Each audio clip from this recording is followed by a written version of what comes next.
હાથી અને પાતળી દોરડી. એકવાર એક માણસ રસ્તા પરથી પસાર થઈ રહ્યો હતો. ત્યારે તેણે જોયું કે રસ્તાની બાજુમાં કેટલાક વિશાળકાય હાથીઓ ઊભા હતા.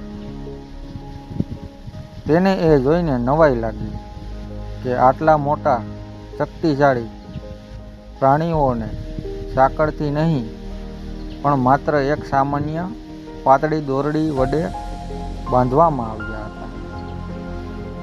હાથી ધારે તો એક ઝાટકે એ દોરડી તોડી શકે તેમ હતા. પણ નવાઈની વાત એ હતી કે તેઓ તે તોડવાનો પ્રયત્ન કરી રહ્યા ન હતા. સત્ય પાછળનું કારણ.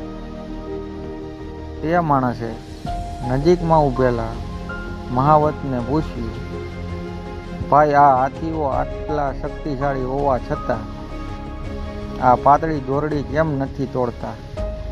મહાવતે હસીને જવાબ આપ્યો, સાહેબ, જ્યારે આ હાથીઓ ખૂબ નાના હતા ત્યારે અમે તેમને આ જ દોરડીથી બાંધતા હતા. તે સમયે આ દોરડી તેમના માટે મજબૂત હતી અને તેઓ તેને તોડી શક્યા નહોતા.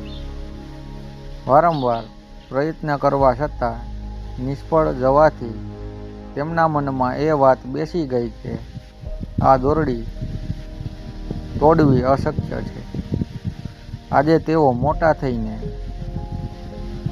પણ તેમનું મન હજુ પણ એવું જ માને છે કે તેઓ આ દોરડી તોડી શકશે નહીં, એટલે તેઓ ક્યારેય પ્રયત્ન જ કરતા નથી.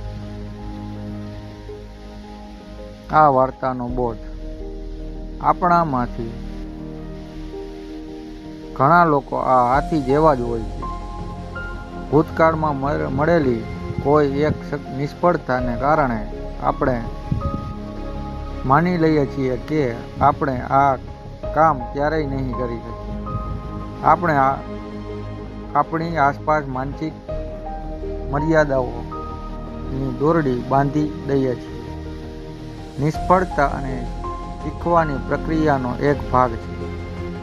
તમારી શક્તિ